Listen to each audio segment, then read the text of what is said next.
Aba ni bamwe mu bacuruzi twasanze muri isoko rya Kimironko. Baravugana agahinda bitewe nuko ngo ubuyobozi bwazamuye imisoro mu buryo bukabije kandi mu gihe gito. Nukuvuga ngo rero isoko tugisorera akarere twasoraga 9,600 yose hamwe ku kwezi kumwe. Ukabona rero ko bazamuye cyane bikabije kuko bo mu kuzamura imisoro ntibibaza se abaturage bazayakura he. Ikindi cya kabiri nubwo bayazamuye dufite impungenge by'ibyo bibanza byacu byasatuwe kuko niba babisatuye umuntu afite ahantu hatari na metero imwe nta nubwo waba ufite n'ikiranguzo ntiwabusukaho wa mufuka w'ibitunguru ngo ube wajyaho. Twebwe wenda twifuzaga niba ari no gusaranganya abakeneye gukora turi benshi ako niba ya metero igiye abantu babiri nibagende niba metero yose ari 20,000 bamenye ngo babana kuko ari babiri wenda umwe yishyure 15 cyangwa 10. Twakoraga twishyuraga imisoro natwe imbere twishyuraga $8,000 ku kwezi ariko ni muri rusange.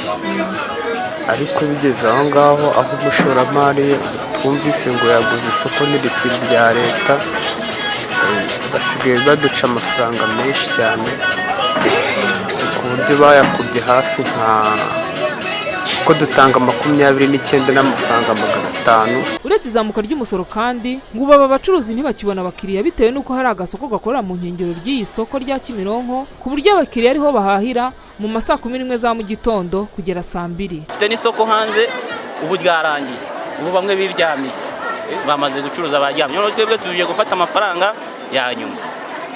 Iyo soko ryo hanze rirasora barisoresha amafaranga 200. Ibi byose aba bacuruzi bemeza ko bikomeje kubatera igihombo gikabije ku buryo n'uwo musoro bari kwakwa badashobora kuwubona bagasaba ko umusoro wagabanwa kandi nako gasoko katemeye kakavaho. Cyo nibera nuko twakoresha ko duba ara twashemo amafaranga twakoze miliyari 3 na miliyoni 159.